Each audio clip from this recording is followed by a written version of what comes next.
राधा माता जी दंडवत प्रणाम। प्रेयर्स। ओम नमो भगवते वासुदेवाय। ओम नमो भगवते वासुदेवाय। ओम नमो भगवते वासुदेवाय।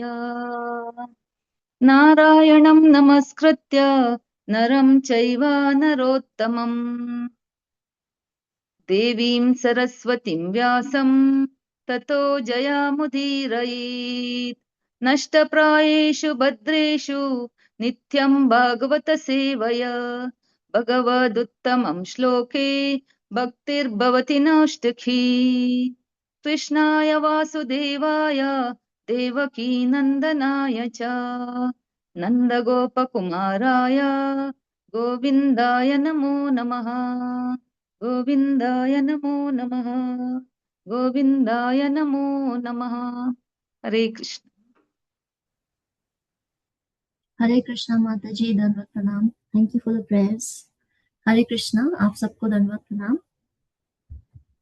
हम 16th चैप्टर में हैं एंड वहां पे धर्म और पृथ्वी की वार्तालाप चल रही है। और इस समय पहले धर्म ने पृथ्वी से बहुत सारे प्रश्न पूछे थे उनकी अवस्था को देखकर कि उनकी ऐसी अवस्था कैसे हो गई। वो ऐसे प्रतीत हो रही है जैसे कि बहुत बीमार हो और किसी प्रकार से वो शोकग्रस्त हैं। तो धर्म उनसे ये प्रश्न पूछते हैं और वो जो जो प्रश्न पूछते हैं वो वास्तविक में कलयुग के जो प्रभाव हैं उनके उनको ही इंडिकेट कर रहे होते हैं। उसके बाद पृथ्वी इनको जवाब देना शुरू करती है और पहले वो उनसे कहती हैं कि जो भी आपने प्रश्न मेरे से पूछे हैं मैं प्रयास करूंगी कि मैं आपको जवाब दे सकूं। आपकी भी परिस्थिति बहुत दुखदाई है क्योंकि आप किसी समय पे 4 पैरों पे थे और अब आप भी 1 पैर पे ही हैं। और इस प्रकार जब आप 4 पैरों पे थे तो धर्म का पालन होता था और पूरे ब्रह्मांड में आनंद था, लेकिन अब ऐसा नहीं है। अब हम 26 वर्स पे हैं, 26 से 30। इसमें 4 वर्सेस हैं और इसमें भगवान की क्वालिटीज बताई जा रही हैं। और ये सिर्फ भगवान की क्वालिटीज तो हैं ही। एक्चुअली में जब भगवत गीता में भगवान दैवी और आसुरिक प्रकृति को डिफाइन करते हैं तो वो ये सारी क्वालिटीज बताते हैं जो उनके भक्तों में होती हैं, जो उन व्यक्तियों में होती हैं जो भगवत प्राप्ति के लिए प्रयासरत रहते हैं और भगवत प्राप्ति या तो कर चुके होते हैं। जैसे और वो कहते हैं कि भवंती संपदम दैविम, ये दैवी संपत्ति होती है, संपत्ति। और ये उन सब से एक्सपेक्टेड होती है जो भगवान की शरण लेते हैं, लेने का प्रयास कर रहे हैं या पूर्ण रूप से ले चुके हैं। और वो कहते हैं कि वो सेम जो क्वालिटीज हम यहाँ पढ़ेंगे वो सेम क्वालिटीज वो 16th चैप्टर जो है भगवत गीता उसमें पहले 3 श्लोकों में डिस्क्राइब करते हैं। तो अभी हम 26th वर्स पे हैं। हमने कल 5 क्वालिटीज पढ़ी थी भगवान की। सत्य, शौचम, दूसरों की विपदाओं या दूसरों के दुख को देख के दुखी होना, और क्रोध को नियंत्रित कर पाना, और आत्मसंतुष्ट, सेल्फ सेटिस्फाइड रहना। उसके बाद आगे जो उनकी क्वालिटीज डिस्क्राइब हुई हैं वो है स्ट्रेट फॉरवर्डनेस, कि वो कोई छल कपट नहीं करते किसी के साथ। उनकी जो जिस भाव से उनको अप्रोच किया जाता है वो उसी भाव से आपके साथ रेसिप्रोकेट करते हैं। उनके भाव में कोई छल कपट नहीं होता। हमारे भाव में छल कपट हो सकता है, हम उनके पास गलत भाव लेके जा सकते हैं, लेकिन वो जिस प्रकार हमसे डील करते हैं वो स्ट्रेट फॉरवर्ड होता है। जिस जिस भाव से हम जाते हैं उसी भाव से वो आगे से रेसिप्रोकेट करते हैं। उसके बाद है स्टेडीनेस ऑफ माइंड, जो 7वीं क्वालिटी है। मन, उनका मन जो है वो हमेशा सम रहता है। किसी भी परिस्थिति में बहुत ज्यादा इधर उधर नहीं होता। जब हम लोग ये स्टोरी हमने बहुत कॉमनली सुनी होगी कि एक बार एक राजा थे, उन्होंने अपने मंत्रियों से कहा कि आप मुझे कोई ऐसा उपहार दीजिए जो मुझे दुख के समय सुख दे और सुख के समय दुख दे और निवारण करने का उपाय बताए। जब मैं दुखी हूं तो सुख की मुझे मैं सुख का आश्वासन ले सकूं, और जब मैं बहुत सुखी हूं तो मुझे याद रहे कि दुख भी पास ही है। तो कुछ समय बीत गया और उनके मंत्रियों ने उनको एक अंगूठी दी जिसपे लिखा हुआ था कि दिस टू शैल पास, ये वक्त भी निकल जाएगा। तो ये जब हमें पता होता है कि किसी परिस्थिति में जब हम होते हैं और हम बहुत ज्यादा शोकग्रस्त नहीं होते या बहुत ज्यादा खुश नहीं हो जाते, एक्सट्रीम्स में, जैसे हम हमेशा इसको डिस्कस करते हैं कि भक्ति कभी भी हमें एक्सट्रीम में नहीं जाने देती, वो लाइफ की हमें बीच में रखती है। तो जब हम अपने मन को समभाव में रख सकते हैं, ये जानते हुए कि ये समय जो है दुख का हो या सुख का हो, ये भी निकल जाएगा, ये हमेशा के लिए नहीं रहेगा, तो फिर हम भी अपनी इंद्रियों से ज्यादा मोहित नहीं होते, हम भी ज्यादा दुखी नहीं होते। और उसी प्रकार जो आठवीं यहाँ क्वालिटी है कि अपनी इंद्रियों को कंट्रोल कर पाना, तो वो तभी होता है, इंद्रियां तभी कंट्रोल होती हैं जब हम मन को एकाग्र करना जानते हैं। जब हमारी इंद्रियां इधर उधर भाग रही हो तो हमारा मन भी उनके पीछे पीछे भागता है, और जब मन भागता है, जब मन संभाव में नहीं होता, तो इंद्रियां तो बिल्कुल भी संभाव में नहीं हो सकती। फिर 9th क्वालिटी है रिस्पॉन्सिबिलिटी। भगवान के लिए कहा जाता है भार भृत। भार भृत, भार होता है हैवी, बोझा। भार भृत, जो किसी भी प्रकार का और कितना भी भार उठा सकते हैं। विष्णु सहस्त्र नाम में उनका एक नाम है ये, भार भृत कथितो योगी। वो भार भृत है, वो कितना भी भार उठा सकते हैं। वो उनके पास जैसे हम एक सीमा के बाद भार नहीं उठा सकते, कुछ 5 किलो उठा सकते हैं, कुछ 10, कुछ उतना भी नहीं उठा सकते। और जैसे जैसे हमारे शरीर की अवस्था होती है उस प्रकार से हम कार्य कर पाते हैं या नहीं कर पाते। भगवान के लिए जो नाम है वो भार भृत है, वो कितना भी भार उठा सकते हैं अपने भक्तों के लिए। तो जब हम विपदा में आते हैं तो अक्सर हमारी ये नेचर होती है कि हम सबसे पहले सोचते हैं कि हम इसको कैसे सॉल्व करेंगे, क्योंकि हमारे अंदर ये भावना है कि हम करता है। जब तक हमारे अंदर ये भावना होती है तब तक हम भगवान को अप्रोच नहीं कर पाते। और इसका सबसे बड़ा प्रमाण जो है भगवान भगवत गीता के 15वें अध्याय में देते हैं, और वो कहते हैं कि मेरे तक कौन आ पाता है, कौन जीव है जो मेरे तक आ सकता है। तो वो कहते हैं निर्मान मोह, जिसको मान नहीं है, निर्मान मोह, जिसको मोह नहीं है कि मैं करता हूं। जिता संग दोषा, जिसने जीत लिया है किसको, जो दूषित संग है, दूषित संग जो है उससे वो ऊपर उठ चुका है। उसको पता है कि अगर मैं दूषित संग में रहूंगा तो भगवत प्राप्ति मुश्किल है, नामुमकिन भी हो सकती है। तो निर्मान मोह, ये पहली चीज है, मान और मोह नहीं है जिसमें। जित संग दोषा, जिसने दूषित संग को जीत लिया है, उसको त्याग दिया है। अध्यात्म नित्य, अध्यात्म नित्य, जो अध्यात्म से नित्य जुड़ा हुआ है, अध्यात्म नित्य। विनिवृत्त काम, विनिवृत्त, विनिवृत्त मतलब निवृत्त, काम से निवृत्त हो चुका है। उसको वो हर जो इच्छा प्रवाह होती है उसके मन में, उसके पीछे नहीं भागता।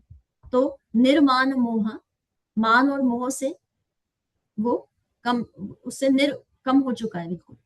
जित संग दोषा, दूषित संग को त्याग चुका है। अध्यात्म नित्य, अध्यात्म के ज्ञान में नित्य लगा हुआ है।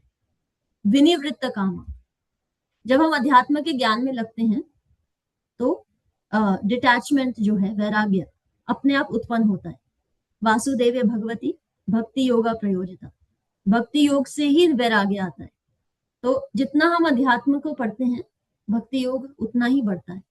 विनिवृत्त काम, और जब वैराग्य जागता है तो काम अपने आप कम हो जाता है। तो विनिवृत्त काम, तो ये क्वालिटीज है जो भगवान बता रहे हैं। और फिर वो क्या कह रहे हैं, द्वंद्वैर विमुक्त, जो द्वंद्व से विमुक्त है। द्वंद्व विमुक्त मतलब अच्छा बुरा, खुशी दुख, ठंडा गरम, सुख दुख समगैर। सुख दुख एक एग्जाम्पल है यहाँ पे कि द्वंद्वैर विमुक्ता सुख दुख समगैर, कि सुख दुख से जो विमुक्त है, जिसको समझ में आ गया है कि एक्चुअली दोनों ही आते और जाते रहते हैं, कोई भी ठहरता नहीं है। क्योंकि जब बहुत सुख आ जाता है तो कहीं ना कहीं हमको ये प्रतीत होने लग जाता है कि अब थोड़ा सा बुरा समय आएगा, और जब बहुत बुरा समय आ जाता है तो हमें उम्मीद ये होती है कि ये भी निकलेगा और कोई उम्मीद आएगी। तो निर्माण मोह जित संग दोषा अध्यात्म नित्या विनिवृत्त काम द्वंद्वैर विमुक्ता सुख दुख समगैर। ये जिसमें है गच्छन्ति, वो कहाँ जाएगा? अमूढ़ा, अमूढ़ा वो किसी चीज को देख के विमोहित नहीं होगा, और कहाँ जाएगा? गच्छन्ति अमूढ़ा पदम अव्ययम तत्, जो अव्ययम, जिसका कोई विनाश नहीं होता, उस पदम प्राप्ति, उस पद को प्राप्त करेगा, और वो केवल भगवान का धाम है। पदम अव्ययम तत्। तो जब भगवान हमें ये बोलते हैं कि समभाव रखो, इंद्रिय तृप्ति से बचो, रिस्पॉन्सिबिलिटी मुझे दे दो, हम रिस्पॉन्सिबिलिटी तब तक नहीं देते भगवान को जब तक हमें लगता रहता है कि हम करता है। और जितनी हमारी चिंताओं का जो रूट है, मूल कारण है, वो यही है कि हमें लगता है हमारे हाथ में परिस्थिति है, हम कुछ कर सकते हैं, हम इसको पलट सकते हैं। हमारी चिंताओं का मुख्य कारण ही ये भावना है कि हम करता है। तो समभाव, इंद्रिय तृप्ति से विमुक्त होना, रिस्पॉन्सिबिलिटी, भगवान का नाम ही भारवृत है, वो भार उठाने, हर प्रकार का भार उठाने में सक्षम है। फिर 10th क्वालिटी क्या है? समभाव, इक्वालिटी। वो कई लोग पूछते हैं कि भगवान इक्वल हैं सबके प्रति या पार्शियल हैं। एक्चुअली में वो सबके प्रति इक्वल हैं। ना द्वेष्टि ना कांक्षति, वो किसी से द्वेष नहीं रखते, वो किसी से विशेष प्यार नहीं करते, सबके प्रति समभाव रहते हैं। लेकिन जब उनका भक्त उनसे रेसिप्रोकेट करता है, उनसे जुड़ता है और उनको अपने जीवन का केंद्र बना लेता है, तो फिर भगवान उसके साथ पार्शियल हो जाते हैं। तो वैसे वो इक्वल हैं, पर अपने भक्तों के लिए वो पार्शियल है, और उन्हीं भक्तों के लिए जो किसी भौतिक कामना से उनके पास नहीं जाते, जो सिर्फ उनको जानने के लिए उनके पास जाते हैं, जो अपने आप को उनको देने जाते हैं कि हम आपके हैं, आप हमारे हैं, हम आपके हैं, और हमारा कुछ भी नहीं है इस दुनिया में। जब देवी प्रकृति की बात की जाती है तब भी भगवान यही बोलते हैं कि हमें हमेशा ये ध्यान रखना चाहिए कि देवी प्रकृति केवल भगवान की नहीं है, वो देवी प्रकृति हमें अपनी खुद की भी बनानी है। और उसमें मुख्य जो वो बताते हैं कि सिंप्लिसिटी, लाइफ में सिंप्लिसिटी चूज करना बहुत जरूरी होता है। अगर हम सिंप्लिसिटी नहीं चूज करते तो हम अपनी साज सज्जा को बहुत इंपॉर्टेंस देते हैं, तो फिर हम विमुख हो जाते हैं, हमारा जो गोल है उससे विमुख हो जाते हैं। तो सिंप्लिसिटी बहुत इंपॉर्टेंट है। जब हमारे अंदर सिंप्लिसिटी आ जाती है तो हम, हमारे आसपास जो संसार है उससे हमारी आशाएं भी कम हो जाती है। जितना हम अपने आप को, जितना हम खुद अपने आप को भोग में लगाते हैं और सिंप्लिसिटी से दूर जाते हैं, उतनी ही हमारी आशाएं संसार से बढ़ जाती है भोग करने की। और जब वो भोग हमें प्राप्त नहीं होता तो फिर हम क्या करते हैं? दूसरों में कमियां देखने लग जाते हैं। जब भगवान का जन्म हुआ वृंदावन में, तो सबसे पहले जो राक्षस आए वृंदावन में वो पूतना थी। ये कथा आप सब ने बहुत बार सुनी होगी। तो पूतना क्या, पूत क्या होता है? पवित्र। अपूत क्या होता है? अपवित्र। जब भगवान नए नए हमारे जीवन में आते हैं, भक्ति नई नई आती है जीवन में, तो कुछ समय बाद क्या होता है? अपवित्रता आती है। उसके बाद सबसे पहले पूतना राक्षसी आती है हमारे जीवन में। और पूतना कैसे आती है? दूसरों की कमियां देखना, दोष दृष्टि, और दूसरी चीज आलस्य। तो ये दो प्रकार से पूतना हमारे जीवन में आती है। इसीलिए भगवान की जो क्वालिटीज हम यहाँ पढ़ रहे हैं वो भगवान की क्वालिटीज हैं, लेकिन ये बात सत्य है कि जब हम भगवान से जुड़ते हैं, देवी प्रकृति के आश्रय में आते हैं, तो ये क्वालिटीज हम अपने अंदर भी उतार सकते हैं। और जो भी दुनिया में, हम सब दुनिया को बेटर बनाना चाहते हैं कहीं ना कहीं, ये हमारा सबका प्रयास रहता है। लेकिन अगर हमें जो भी चेंज हमें सोसाइटी में देखना है, वो चेंज हमें सबसे पहले अपने अंदर लाना पड़ेगा। Be the change you want to see. Mahatma Gandhi ने ये कहा था कि जो चेंज आप बाहर देखना चाहते हैं, वो पहले आप खुद बनिए। वो एग्जाम्पल मत सेट करिए जो आप खुद नहीं है। उसके बाद 11th, भगवान तितिक्ष, भगवान टॉलरेंस की बात करें कि टॉलरेट करना। जो हमने शुरू में एग्जाम्पल लिया था उस कहानी का कि ये वक्त भी निकल जाएगा। अगर हम अपनी पूरी लाइफ को ट्रेस करें शुरू से लेके अभी तक, तो ऐसी बहुत सारी परिस्थितियां होंगी शायद जब हम उस घोर अंधेरे और परिस्थिति में थे, तो हमें ऐसे लग रहा होगा कि इस परिस्थिति से हम बाहर कैसे आएंगे। फिर भी किसी ना किसी तरह से हम परिस्थिति से शायद पूरी तरह बाहर नहीं आए, पर उस परिस्थिति से जूझने का बल हम में आ गया, या फिर वो परिस्थिति चली गई। इन एनी केस, चाहे दोनों में से कोई भी परिस्थिति हुई हो, टॉलरेंस रखना जीवन में बहुत जरूरी है। टॉलरेंस, सहिष्णुता हमें यही बताती है लाइफ में कि हम सब कुछ जो है वो टेम्पररी है। कुछ भी टिकता नहीं है बहुत देर तक। ना सुख बहुत देर तक टिकता है, ना दुख बहुत देर तक टिकता है। भगवान भी जब गीता जब शुरू होती है दूसरे अध्याय में, तो भगवान क्या बोलते हैं, मात्रा स्पर्शास्तु कौन्तेय। जो ये मात्रा स्पर्श, जो ये जो हमारी इंद्रियां हैं, इनका जो स्पर्श होता है संसार से, शीतोष्ण सुख दुखदा, उसी से हमें पता चलता है कि अभी सर्दी है, शीत उष्ण या गर्मी है, सुख है या दुख है। आगामा, ये आती हैं, अपायिना, और ये चली जाती है। अनित्य, परमानेंट नहीं होती। ताम स्थितिक्षस्व भारत। इसलिए ऐसे हड़कंप मचाने की बजाय कि क्या होगा क्या होगा क्या होगा क्या होगा, ये अंडरस्टैंड करना जरूरी है कि जैसे कई बार ऐसे होता है कि हम लाइफ में कुछ बहुत अच्छा देखते हैं, जैसे कुछ समय पहले ऐसे होता था, कोई बहुत अच्छा किचन का इक्विपमेंट आया मार्केट में, जो सब लेके आ रहे होते थे घर में, तो हमें लगता था हम भी ले आए, हमारी भी मिक्सी बेटर हो जाएगी, हमारा भी खाना बेटर बनेगा, हमारे भी स्वाद अच्छा हो जाएगा खाने का। कुछ समय बाद हम यूज करते थे, फिर हमें ऐसा लगता था नहीं, लेकिन इसमें ना वो बात नहीं है जो हो सकती थी, कुछ और भी हो सकता था। फिर हम कोई और मिक्सी की तलाश करते हैं या कोई और नया कटर की तलाश करते हैं। कहने का मतलब क्या है कि कोई भी चीज उतनी अच्छी नहीं होती जितनी उसको बताया जाता है। उसी प्रकार कोई भी परिस्थिति उतनी बुरी नहीं होती जितनी प्रतीत हो रही होती है शुरुआत में। वो एक क्षण प्रतीत होती है कि बहुत ही खतरनाक है, इससे तो हम निकल ही नहीं पाएंगे, ये तो जैसे हमारे ऊपर कोई पहाड़ आ गया है। पर कुछ समय बीतने पर हमें लगता है कि ये उतनी बड़ी नहीं है जितनी मैं जितना आभास मुझे हो रहा था। और अल्टीमेटली ये भी निकल जाएगी, और नहीं निकलेगी तो भगवान मुझे बल दे देंगे। तो टॉलरेंस जो है उसका बहुत महत्व है भक्ति में। जब भगवान हमें एग्जाम्पल देते हैं कि कौन से व्यक्ति मेरे पास आते हैं, तो वो सबसे पहले क्या बोलते हैं, निर्मान मोह। निर्मान मोह कौन हो सकता है? जिसको मान ना हो, जिसको मोह ना हो, वो कौन हो सकता है? जिसको परिस्थिति को टॉलरेट करना आता हो। तभी तो उसको लगेगा ना कि मैं किस बात का मान रखूं, मैं किस बात का मोह रखूं, जब ये टेम्पररी है। जिसको मान और मोह है वो ही टॉलरेट नहीं कर पाता। जित संग दोषा। हमें लगता है कि जब हमसे सॉल्व नहीं हो रही होती तो फिर हम 5 फोन घुमाते हैं, आप सॉल्व कर दो, आप कर दो, आप कर दो।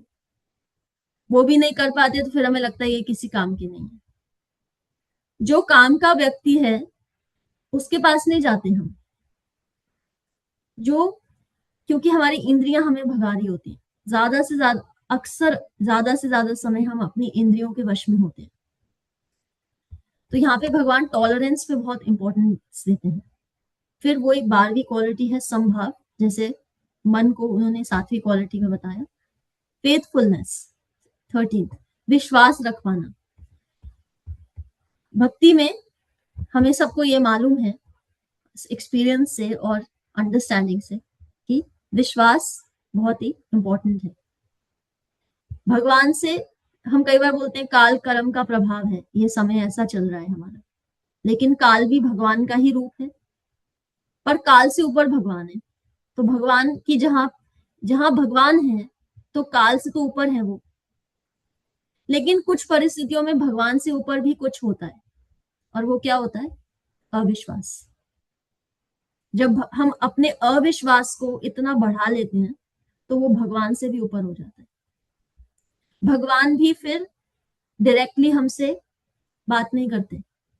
जब भगवान की हमें सुननी बंद हो जाती है ना, तो फिर भगवान अपने किसी बंदे को भेजते हैं।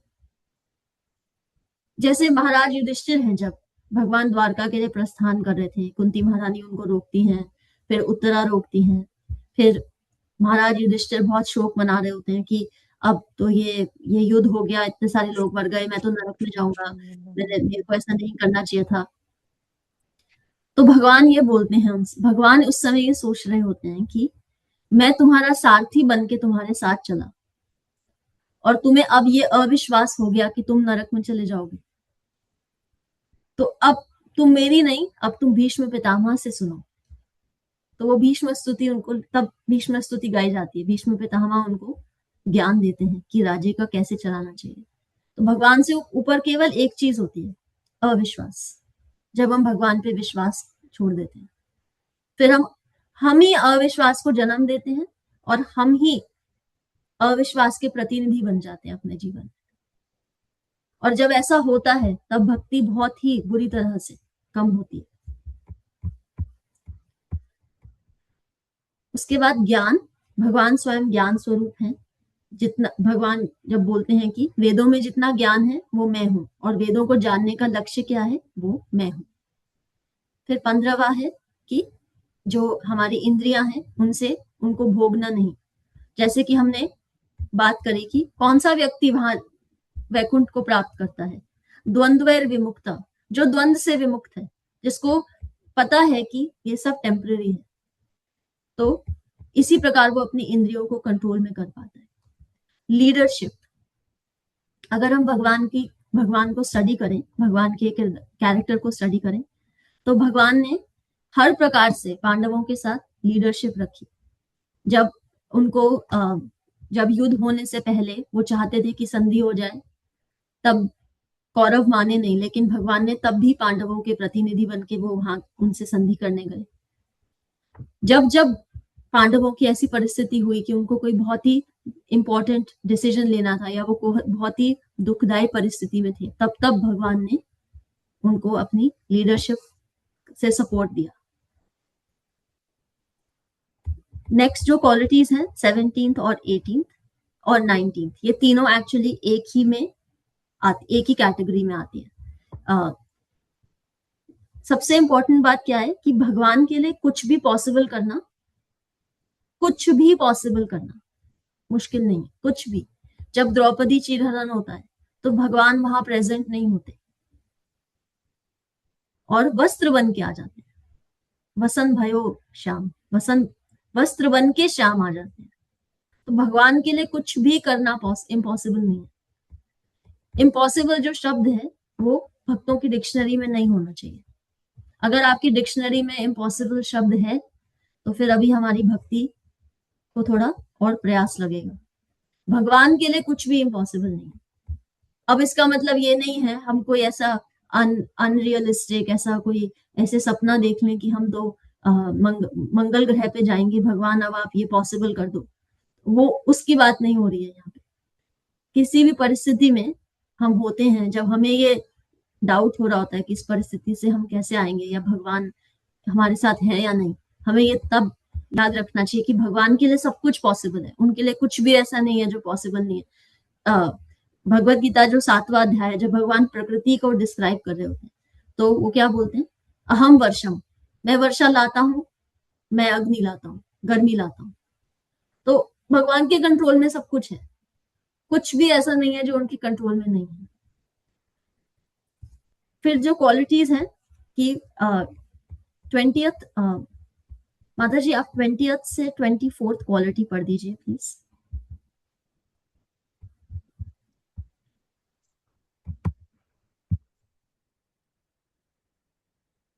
24 से ना माता जी? 20 से 24। 20 से। हरे कृष्णा, दंडवत प्रणाम। श्रील प्रभुपाद की जय। तात्पर्य कर्तव्य पालन 20। पूर्ण स्वतंत्रता, कार्यकुशलता, पूर्ण सौंदर्य, धैर्य, दयालुता, उदारता, विनय, शील, संकल्प, ज्ञान की पूर्णता, उपयुक्त दक्षता, समस्त भोग विषयों का स्वामित्व, प्रसन्नता, स्थिरता, आज्ञाकारिता, यश, पूजा, निर्भीमानिता, अस्तित्व श्री भगवान के रूप में, शाश्वतता, समस्त सत्व तथा सौंदर्य के स्रोत पूर्ण पुरुषोत्तम भगवान श्री कृष्ण ने इस धरा पर अपनी दिव्य लीलाएं बंद कर दी हैं। उनकी अनुपस्थिति में कली ने सर्वत्र अपना प्रभाव फैला लिया है। अतः मैं संसार की यह दशा देखकर अत्यंत दुखी। हरे कृष्ण। थैंक यू माता जी। तो भगवान की जितनी भी यहाँ क्वालिटीज बताई जा रही हैं वो ये हैं कि भगवान हर चीज जो भी हमें जैसे हमने कुछ चैप्टर्स में ये बात करी है, ये थीम बताई है कि जो भी विभूति हम देखते हैं दुनिया में वो सारी भगवान से उत्पन्न होती है। हर प्रकार से कोई भी विभूति हम देख लें, कोई भी किसी भी प्रकार किसी व्यक्ति में, प्रकृति में, वो सब भगवान से उत्पन्न होती है। लेकिन क्योंकि अब कलयुग का प्रभाव तीव्र है तो इस समय जो पृथ्वी माता है वो स्वयं ये कह रही हैं कि क्योंकि कलयुग का प्रभाव हो गया है इसलिए जितनी भी ये क्वालिटीज हैं उससे जो ये धरती है अब उस पर ये क्वालिटीज नहीं है। और जिस वजह से भगवान आए थे धरती का भार उतारने के लिए, अब ऐसा नहीं होगा क्योंकि अब भगवान यहाँ नहीं है। 31 आत्मानं चानुशोचामि भवन्तं चामुरोत्तमं देवान् पितॄन् ऋषीन् साधून् सर्वान् वर्णांस्तथा शमन्। प्रभुपाद की जय। तात्पर्य हे देवताओं में श्रेष्ठ, मैं अपने विषय में तथा अपने विषय में और उसी के साथ साथ सभी देवताओं, ऋषियों, पितृलोक के निवासियों, भगवत भक्तों तथा वर्णाश्रम के धर्म के पालक सभी मनुष्य के विषय में भी सोच रही हूँ। हरे कृष्ण। Thank you. तो अब पृथ्वी माता जो है वो धर्म से कह रही है कि मैं अपना भी विचार कर रही हूँ कि मेरी ऐसी दुर्भाग्यवश ऐसी स्थिति हो गई है। मैं आपके बारे में भी सोच रही हूँ और बाकी जो देवतागण हैं, ऋषिगण हैं, पितृलोक के गण हैं और भगवान के भक्त हैं और जो भी ऐसे व्यक्ति हैं जो वर्ण आश्रम का पालन करते हैं, मैं उन सबके बारे में सोच रही हूँ कि किस प्रकार कलयुग की वजह से वो ग्रस्त होंगे और दुख को पाएंगे। इसीलिए जो कलयुग है उसका प्रभाव हर क्षेत्र में है। ऐसा नहीं है जैसे हमने बात करी थी कि कलयुग चार चीजों में प्रमुख है, मांस भक्षण, मदिरा पान, इन सब में प्रमुख है। लेकिन कलयुग सिर्फ एक इन वस्तुओं में, पदार्थों में प्रमुख नहीं है। कलयुग एक्चुअली एक मानसिक स्थिति है। कलयुग सिर्फ बाहर की स्थिति नहीं है, कलयुग आंतरिक स्थिति भी है। तो जो भी ऐसे लोग हैं जो धर्म परायण हैं, कलयुग उनके साथ भी उनके लिए भी बहुत मुश्किलें, बहुत बाधाएं क्रिएट करता है। जब भी जैसे हम अपने आसपास दुनिया देखते हैं तो इस चीजों को बहुत नॉर्मलाइज किया जा चुका है, बहुत ही इनको अप्रिशिएट किया जाता है कि हम तो रात को देर तक सोते हैं, हम तो बहुत उम्र हो गई उसके बाद भी मेहनत कर रहे हैं, धन जोड़ रहे हैं, हम इतनी दुनिया घूम चुके हैं, हमें तो बहुत लाइफ एक्सपीरियंस है, दुनियादारी हमें बहुत अच्छे से आती है, हम तो बहुत बड़े अरबपति हैं। इन चीजों को आजकल बहुत सेलिब्रेट किया जाता है पर ये वास्तविकता नहीं है जीवन की, क्योंकि वो सब जो उपलब्धियां हैं जिनके बारे में हमने अभी बोला, वो सारी उपलब्धियां क्षणिक हैं और वो भगवत प्राप्ति में एक्चुअली बाधा बनती है। भागवतम हमें कहती है कि ऐसे गुरु का भी त्याग कर देना चाहिए जो भगवत प्राप्ति में बाधा बने। जैसे बलि महाराज ने शुक्राचार्य का त्याग किया था। जब भगवान वामन रूप में आए थे बलि महाराज के पास, तो शुक्राचार्य उनसे कह रहे थे कि आप ये विष्णु है, ये सब ले लेंगे आपसे। तब बलि महाराज ने भी उनका त्याग कर दिया था। ऐसे माता पिता का भी त्याग कर देना चाहिए जो भगवत प्राप्ति में बाधा बने। जैसे प्रहलाद महाराज ने हिरण्यकशिपु को त्यागा था, भरत ने अपनी माता कैकेयी को त्यागा था। तो इस प्रकार भागवतम भी हमें ये एग्जाम्पल देती है कि कलयुग की प्रभाव इतना तीव्र है कि अगर आप भगवत प्राप्ति के लिए आगे बढ़ेंगे भी तो भी बहुत बाधाएं आएंगी, और उन सबसे ज्यादातर उन सबसे आएंगी जो शायद आपसे लाइफ में बहुत निकटता हो, जिनसे आपकी मित्रता हो, समीपता हो, वो ही शायद आपके जीवन में बाधा बनेंगे। लेकिन अगर भगवत प्राप्ति आपका लक्ष्य है तो आपको उन सब चीजों को त्यागना पड़ेगा। और त्याग का मतलब ये नहीं होता कि सब हम रिश्ते नाते काट दें।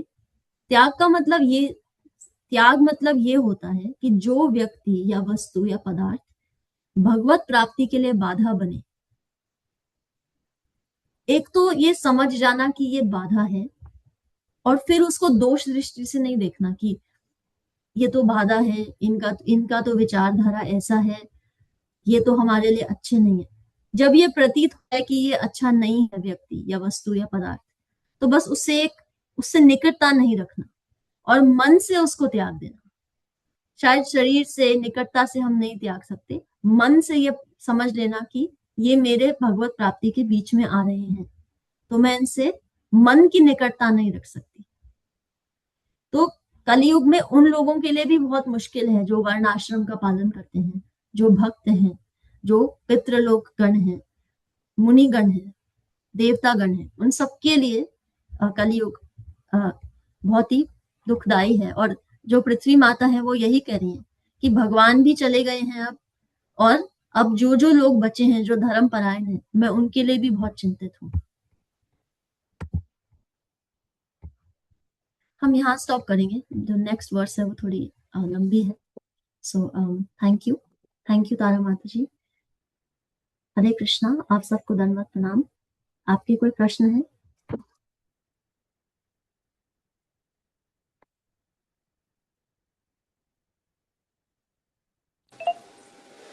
हरे कृष्णा माता जी, दंडवत प्रणाम।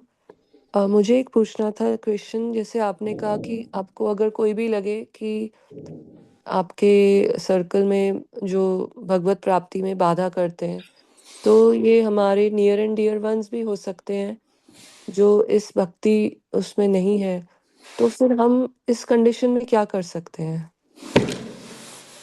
करना क्या है, उनसे दूर हो जाओ बस। माता जी, इट्स बहुत आसान नहीं होता, लेकिन जब हमें समझ में आ जाए कि हमारा जीवन में गोल क्या है, और क्योंकि हम लाइफ में जब कोई गोल बनाते हैं, जैसे आपको प्रोफेशनली कोई अचीवमेंट करना होता है, तो आप बहुत सारे सैक्रिफाइस करते हैं। आप बहुत जगह जाना छोड़ देते हैं।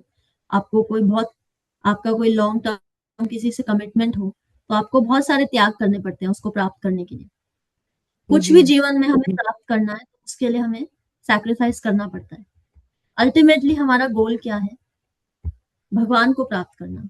क्योंकि जिस व्यक्ति को ये आभास ये हो जाता है, जन्म मृत्यु जरा व्याधि दुख दोषानुदर्शनम, कि ये जो दोष है यही दुख का कारण है कि हम बारी बारी इस चक्र में आते हैं। तो जब भगवत प्राप्ति हमारा गोल है, जो कि सबसे इम्पोर्टेंट, सबसे ऊंचा गोल है किसी व्यक्ति के लिए, और मानव शरीर मिला ही इसीलिए है कि वो गोल हम प्राप्त कर सके। सूरदास जी जो कि दृष्टिहीन थे, उन्होंने भी एक भजन लिखा था, तजोरे मन हरि विमुखन को संग, जिनके संग कुमति उपजत है पड़त भजन में भंग।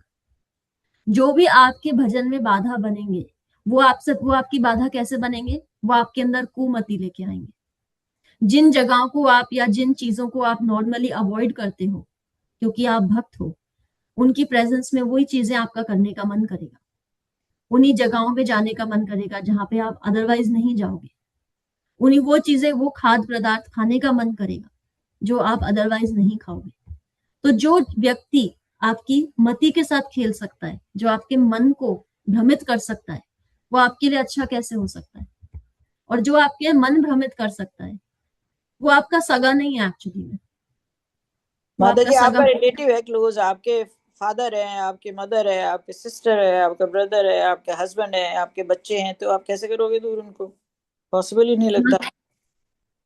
जी माता जी शारीरिक रूप से हम दूर नहीं हो सकते, पर मानसिक रूप से हम ये अंडरस्टैंड कर सकते हैं कि हमारा लक्ष्य क्या है। हमें उनको जस्टिफाई नहीं करना चाहिए कि हमारा लक्ष्य क्या है। हम उनको इंसल्ट करके दूर करें, वो नहीं यहाँ पे एडवाइस दिया जा रहा है। मन से त्याग, मन से वैराग्य होना किसी ऐसे व्यक्ति के प्रति जो आपकी भगवत प्राप्ति में बाधा बन रहा है, वो बात हो रही है यहाँ जी वो तो सही है, बात तो वही हो रही है, पर एक तरफ तो आपके कर्तव्य और जिम्मेदारियां इंसान को घेर लेती हैं, और दूसरी तरफ आप इसमें तो द्वंद में चलता रहता है, द्वंद में। और फिर ये भी है कि भाई कृष्णा जो करवा रहे हैं, या फिर ये भी है जो पिछले जन्म में हमने इच्छाएं की थी, तो आदमी तो पिस ही जाता है इस उसमें, बेचारा क्या करे। ये प्रश्न है उनका शायद। जी माता जी। बट हमें समझना चाहिए, जैसे प्रहलाद महाराज की परिस्थिति थी, वो अपने फादर को छोड़ के जंगल नहीं चले गए थे, वो उनके साथ थे। उनके फादर उनको बहुत प्रताड़ित भी करते थे, हर प्रकार से उनकी मृत्यु तो माता कराना जी चाहते। आज के अपनी परिस्थितियों में ध्रुव जैसा बनना कि पॉसिबल लगता नहीं है ना, और हो तो किसी 1000 में से एक ही भक्त का होगा वो, तो नहीं, ऐसा नहीं लगता।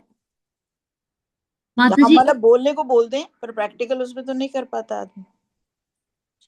माता जी प्रैक्टिकली वो कोई भी चीज अगर हमें भगवान से अगर जुड़ना है तो उसका प्रैक्टिकल सबसे इजी तरीका क्या होता है? स्मरण करना, भगवान का स्मरण करना, क्योंकि उनकी बनाई हुई जो परिस्थितियां हैं उनको हम नहीं बदल सकते। हाँ मतलब पर छोड़ना ही पड़ता है ना आपको कि भाई अब आप संभालो इसको, अभी जो भी है, मतलब हम तो आपको याद कर सकते हैं।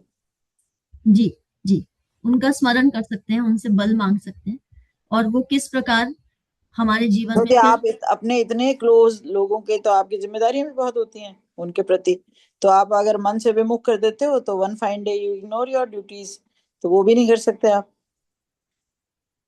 जी कर्तव्य तो करना ही पड़ेगा, जो दिया है भगवान ने, जो हमारे हिस्से आया है, हमारे ही प्रारब्ध से आया है, वो तो करना ही पड़ेगा, उसको करके ही हम मतलब साथ साथ ही कर सकते हैं। तो एक तरह से बस समर्पण कर दो सब कुछ बिना सोचे, है ना, सोचो तो द्वंद्व में फंसते हैं। जी, थैंक यू माता। थैंक यू माता जी। मंगल ध्वनि। हरे कृष्णा। दंड प्रणाम सबको। दंड प्रणाम राधा माता जी, दंड प्रणाम वैकुंठ वासिनी लक्ष्मी माता जी। हरे कृष्णा। जय ओम विष्णु पादाय डिवाइन ग्रेस एसी भक्ति वेदांत स्वामी श्री प्रभुपाद की जय। श्री भक्ति सिद्धांत सरस्वती ठाकुर गोस्वामी महाराज जी की जय। अनंत कोटि वैष्णव वृंदा की जय। नामाचार्य श्री हरिदास ठाकुर की जय। श्री श्री राधा माधव की जय। श्री पंच तत्व की जय। श्री जगन्नाथ बलदेव सुभद्रा की जय। श्री प्रहलाद नरसिंह भगवान की जय। श्री तुलसी महारानी की जय। श्री पतित पावन गौर निताई की जय। श्री गौर निताई प्रेमानंदे हरि हरि बोल। All glories to assemble devotees Hari Hari बोल। 31 भक्तों की जय हरि हरि बोल। श्री गुरु और गौरांग की जय हरि हरि बोल। श्री प्रभुपाद जी की जय हरि हरि बोल। प्रेम से कहो श्री कृष्ण चैतन्य प्रभु नित्यानंदा श्री अद्वैत गदाधर शिवसादि गौर भक्त वृंदा की जय। राधा कृष्ण गोप गोपीनाथ राधा कुंड श्याम कुंड गिरि गोवर्धन ब्रजभूमि वृंदावन धाम की जय। चंद्रोदय मायापुर नवदीप धाम की जय। गंगा मई यमुना मई की जय। राम सीता लक्ष्मण हनुमान की जय। ट्रांसेंडल बुक डिस्ट्रीब्यूशन की जय। महाप्रसादम की जय। हरिनाम संकीर्तन की जय। वांशा कल्पतरु भयश्च कृपा सिंधु भयेव च पतिता नाम पावनेभ्यो वैष्णवेभ्यो नमो नमः। हरे कृष्णा। दंड प्रणाम सभी को। Thank you sir. Hare Krishna, Dhanap Ram, thank you so much for all the beautiful services which have taken place. Let's all join our hands and pray to Krishna and seek his blessing so that we can all become sincere devotees and do our chanting offenselessly. Hare Krishna. Let's all join our hands and pray to Krishna and seek his blessings to bless all those who are suffering from any kind of ailments to recover faster, so that we can all serve the lotus feet of Krishna with our true hearts, complete sincerity and surrender. Hare Krishna. Let's all join our hands and pray to Krishna and seek his blessings for the strength that we need for our spiritual growth. Hare Krishna, Krishna Krishna, Hare Hare, Hare Rama, Rama Rama, Hare Hare. Also, let's all join our hands and sincerely pray for Yogita Mataji for her speedy and perfect recovery. Hare Krishna, Krishna Krishna, Hare Hare, Hare Rama, Rama Rama, Hare Hare. Hare Krishna, Dhanapram, thank you so much for your presence and your participation. Thank you, Radha Mataji. Thank you, everyone, for all the services that you're taking, that you're actually taking so beautifully. Every service is a great service and it's all noticed by Krishna. No effort is a small effort, and every effort is noticed and remembered by Krishna. So when the path is so distinct and significant that what you do is being appreciated and noted, then we do not have to look for the appreciation of the material world. Absolutely. तो thank you so much. And when you have your goal, हम 2 दिन पहले भी गोल की बात कर रहे थे. जब आपका टारगेट आपके आंखों के सामने होता है, तो क्या फिर कितना अपनाना है और कितना नहीं अपनाना है वो भी हम समझते हैं. जब बच्चे का 10th का बोर्ड होता है और उसको क्रिकेट का बहुत शौक होता है, तो वो बारी बारी जब पूछता है कि अभी कितना स्कोर हो गया, अभी कितना क्रिकेट, तो उसके पेरेंट्स क्या बोलते हैं, ये तुम बाद में देख लेना, अभी तुम अपना पढ़ाई कर लो. तो हमें जब गोल सामने होता है, तब किस चीज को कितनी प्रायोरिटी देनी है वो भी हम अपने दिमाग में रखते हैं. तो इसलिए goal is very very important. Goal को सामने रखना है. गोल भक्ति है. गोल भगवत धाम जाना है. गोल भगवान की सेवा में रहना है. गोल हर वक्त भगवान का नाम स्मरण मेडिटेशन में रहना है. वो गोल सामने है. अपने आप भगवान बुद्धि देते हैं कि इस रिश्ते को कितना निभाना है, कैसे निभाना है. सिर्फ ड्यूटी समझनी है या पूरा अपने आप को उसमें झोंक देना है, कैसे करना है, इसका ज्ञान भी हमको नहीं आता. हम नहीं कर सकते इसको. इस भगवान ही इसकी मति देते हैं. ज्ञान भी भगवान देते हैं, भुलाते भी भगवान है. तो ये सब वो देते हैं. मतलब तुम मुझे देखो, बाकी मैं देख लूंगा. तो इस तरीके से सो नॉट टू वरी. हमारे पास तो कोई क्षमता है ही नहीं कि हम डिसाइड कर सके कि हम इसके साथ क्या करें. हमें अपनी भक्ति में स्ट्रगल करना है, बाकी स्ट्रगल्स कृष्ण की. ऐसे. Thank you so much, Radha Mataji. Thank you so much for Tanubhadra Mataji for the beautiful question.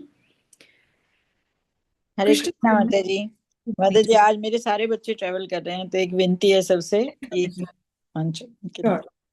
Let's all sincerely join our hands and pray for Parishri Mataji's children who are traveling. May their travel be smooth, safe, and may they reach their destination nicely. Hare Krishna, Krishna Krishna, Hare Hare, Hare Rama, Rama Rama, Hare Hare. Hare Krishna. Hare Krishna. Thank you माता जी. Dhanapram. Thank you, Mataji. So, हरे कृष्ण माता जी. धन्यवाद. Dhanapram. Hare Krishna. दंडवत प्रणाम. धन्यवाद प्रणाम. हरे कृष्ण. धन्यवाद प्रणाम सभी को. जी, आपने जो एग्जाम्पल दिया, मेरी बेटी भी अभी वुमेन्स चला IPL वाला, तो देखने के लिए छोटी वाली इतना कि देखना है 11 बजे तक चलता रहता है, तो उसको मना करते कि नहीं तुम अभी सो जाओ, स्कूल है स्कूल. आज आपने सेम वही एग्जाम्पल दिया. रात में ही उसको मना कर रहे थे.